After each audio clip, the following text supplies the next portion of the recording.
you're a subscriber. If you're not, please subscribe and please make a comment during this video. I'm very excited. I think you can hear it in my voice. I've been wanting to do this for a long time.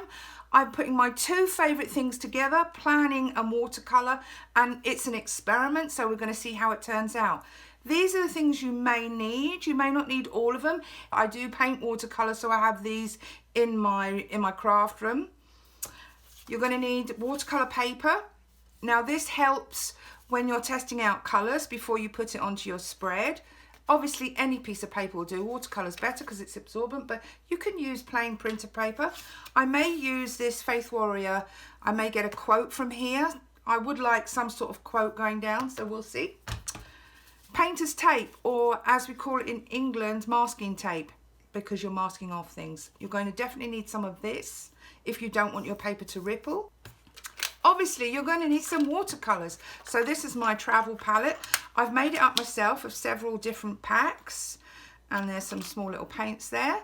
So you're going to need watercolour paints. Doesn't have to be branded. It really doesn't matter. You're going to need some paint brushes, and I'm going to just use, I normally just stick to a couple. These are my two main ones. So this is a really small Micronova. You don't have to get this brand, obviously, because I watercolor a lot. I have some nice brushes, and this is a 6 round, also very useful because it does really thin pointy stuff at the end, and then you can pick up quite a lot of paint with it. I've also got a mechanical pencils, but you don't need that. Any pencil would do. And that's the same with the paintbrushes. Really, for this, any paintbrushes will do. This is drawing gum. Now, everyone's not going to have this lying around in their house. I have it again because I do watercolor. This masks off areas that you don't want the paint to get on, and you'll see me using it in the video. And this removes it afterwards. You don't need this. If you have this, you can rub it off with your finger, but sometimes it messes up the paper and it brings the paper up. This is this is quite reasonable. It's not expensive. This was $8, and it's quite handy to have because you can use it in any sort of art or any crafts. That's it. So that's all you'll need. Let's get started. Now here you're going to see me just masking off the paper. I just want that center part for the watercolor, and I'm pushing it down really tight. I didn't mention what the board is in the background. That is just hardboard. You can get it from any DIY store. And you're going to see the top of my head quite a bit in this video. You'll have to excuse me, but it's really hard to get close in and get it accurate standing at a distance. So excuse the top of my head. Okay, well that's really masked off. We're all ready to go. I've just done a bit of a sketch. And also what I did here, this blue stuff, is this. And it helps to stop colours. I want to keep the sky separate from this part. So it will mean that this bit won't get touched. I can peel it off afterwards. Hopefully it works with watercolour paper, but I'm not sure if it's going to work with Happy Planner paper. I'm not sure if any of this is going to work. I'm going to do my very best to make it work. I got this idea off the internet. I got the picture and I just sketched it out. You can totally do that. If you can't draw, you can trace it. Or really, it's sort of like something that it's individual. It doesn't have to be like a perfect drawing. You can see that mine isn't. It's just a sketch, and I'm now just going to watercolor it, and we'll see if it works.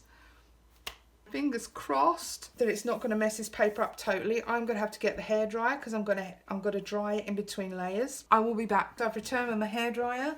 I've also just brought this on. I might use some of this, I might not, but I just wanted to show you them because they are beautiful. Look at that. Yeah, and I really like this one.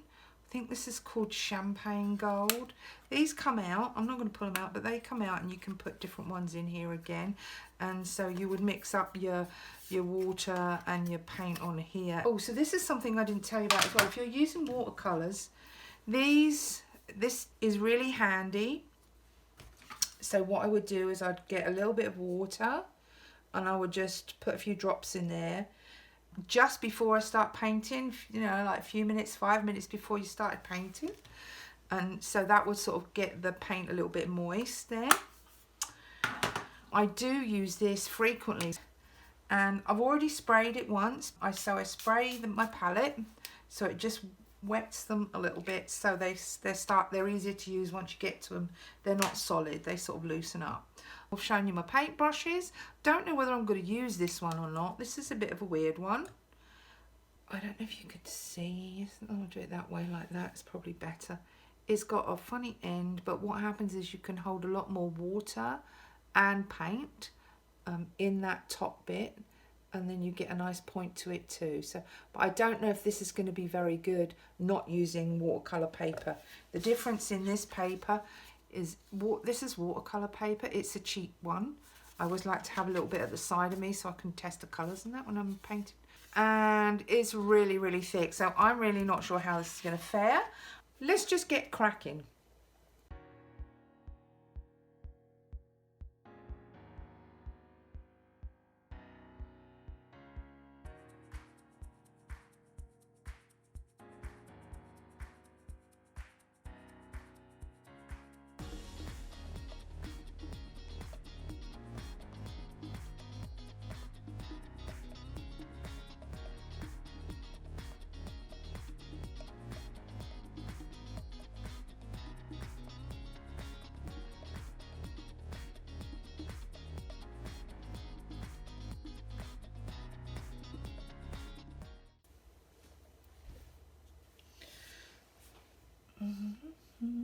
I'm going to dry some off now.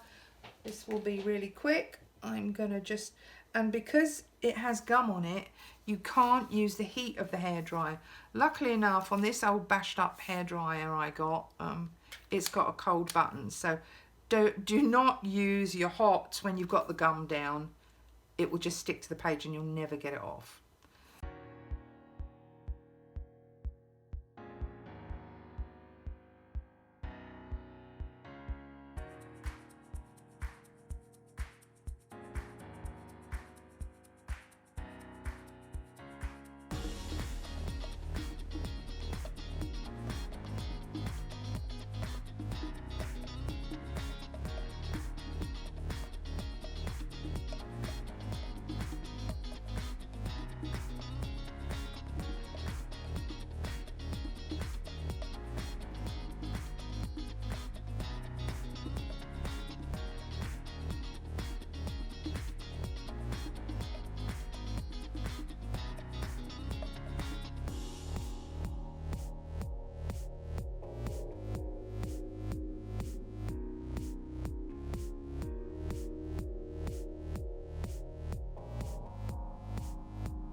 Now this is what looks like a rubber, and you can actually do this by hand. You can peel it off. I am so hoping it comes off, but this is what you're supposed to do with it. Yes, here you go.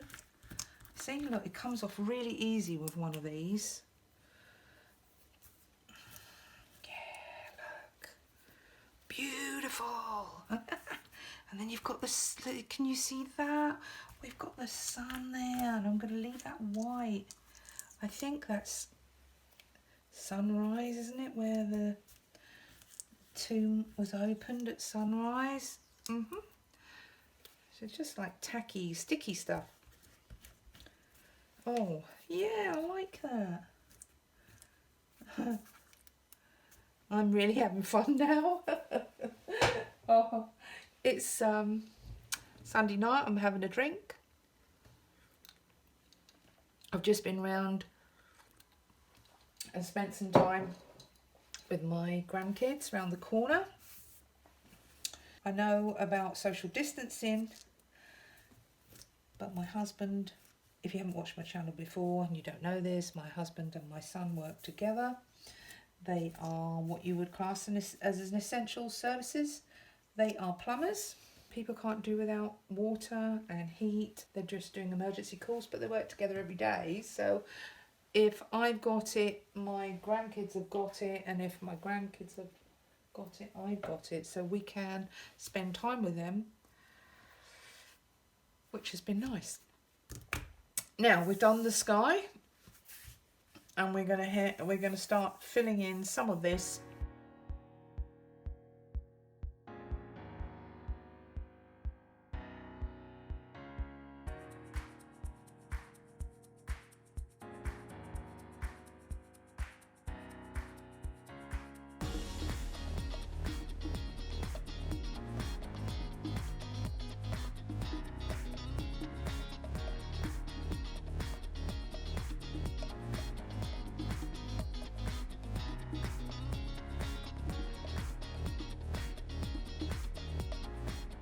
Now, if you're not used to using watercolors or you've never used it before, what I'm doing here is I'm mixing up lots of different colors, browns and beiges and darker sort of grey colors, just to give it some texture and to give it some depth.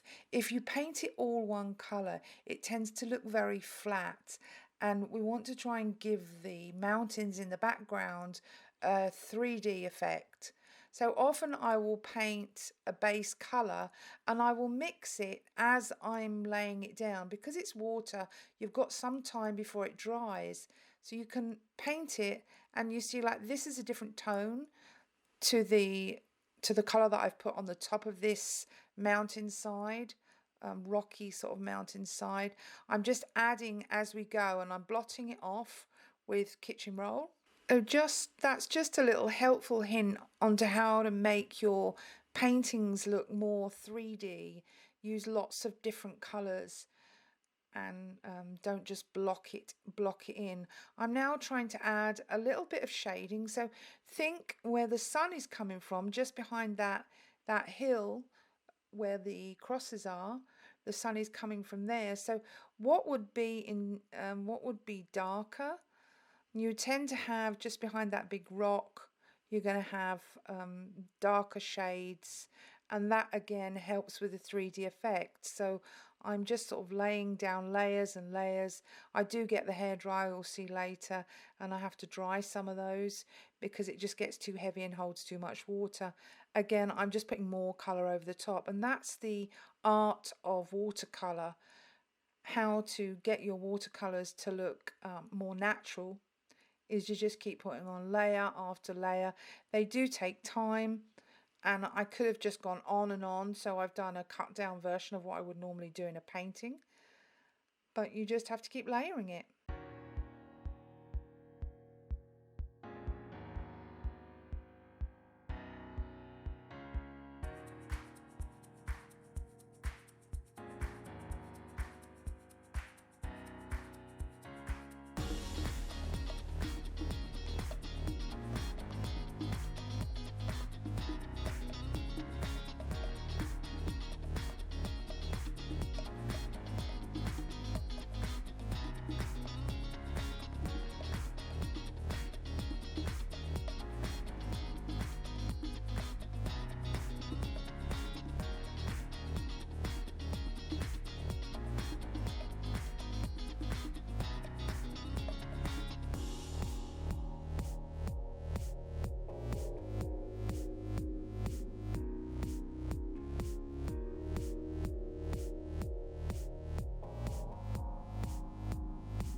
Okay, so I've just spent sort of 10 minutes just drying it off with a hairdryer.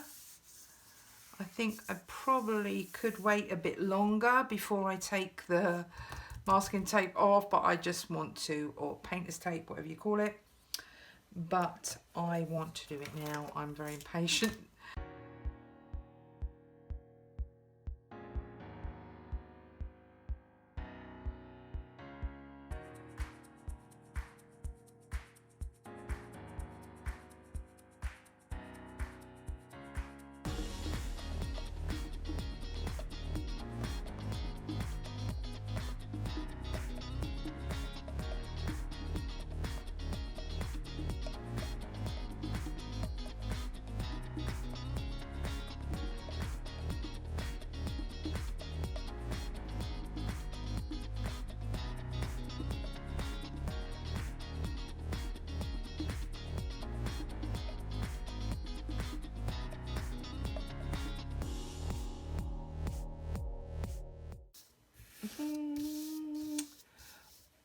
Wow, I love it. I love it.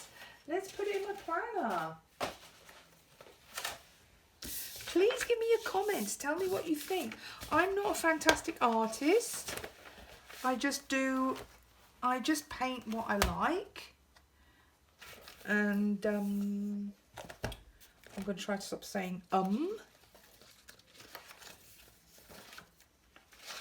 I will repair that. Oh, look at this. Isn't this gorgeous? Well, I think it's gorgeous. I know I painted it, but I think that's lovely. Let's get rid of some of this stuff now. See, that's paint's put away. It's easy as that. Oh, look. That's lovely. I'm definitely going to do this again. Please tell me what you think. Please give me your comments. If you've got any ideas, or if you just want some helpful hints. Now, I just want to talk about some of the products that I've used. You can definitely buy this from Amazon, and I'll put the link down below in the description box. And it's got this cute little thing as well. So when you're out, you know, it's fantastic for just if you want one set of paints. It's really fantastic. I love it. And I'll send you the link for the colours. I had 2 of these and I put them together. I also had some from some other paints that I got. As I said, I made my own. The paint brushes, I do like to support my local art shop. And it is, I don't know if you can see that, it is the Paint Spot in Edmonton. That's the one I regularly use. So I like to buy my brushes in person because I like to go in and I like to touch them and feel them and see if they're what I want. So brushes from the Paint Spot. You again will be able to buy them online. I can put the name of the brushes, which brushes I have. I will do that as well. I would have the experience of going to the art shop if you haven't got any brushes and buying some decent brushes. So decent brushes, and I used 2 brushes throughout the whole thing. I didn't even use this one. I just used 2 brushes, a 6 round, and then my really tiny one. I can't remember what that is. I'll tell you in the box. Oh, I love this. You know what I want? I do want a quote here. Now, I don't want to put "He is risen" because that was last week. He is risen. But what I wanted to do was to put something about faith and continuing. So I've just got this out. And continuing faith. Faith and a heart maybe just here. Let's see what it looks like. Come on. Oh, that would be quite nice. Let me see. Like, I don't want it to take up the whole thing, just sort of like there. Ooh, it is gorgeous. Sorry, I'm really excited because it worked. I've been dying to do this since I had my planner. I don't know why I haven't done it before. And then just like that. What do we think? What do we think? Should I have left it alone and not put the heart in? I don't I don't think so. I think I did the right thing. Should put a little one there. Okay, I think I'm going to leave it at that. I will do another plan with me. Planning in this, I don't know how that's going to come out, but I don't have a lot to put in there this week. I think it will work fantastically. Thank you so much for joining me. I hope you enjoyed this little experiment, and I hope you'll give it a go yourself and share with me your pictures. I'm going to be posting this over on Instagram at The Thankful Planner. Please connect with me. Please follow me on Instagram and share your pictures if you give it a go. If you want any ideas or any advice, please get in touch with me. Please put some comments down below and I will answer them if I can. Thanks again. Subscribe and click on the notifications. And also, as I said, make a comment, chat with me. I'd love to hear from you. Thanks. Bye-bye.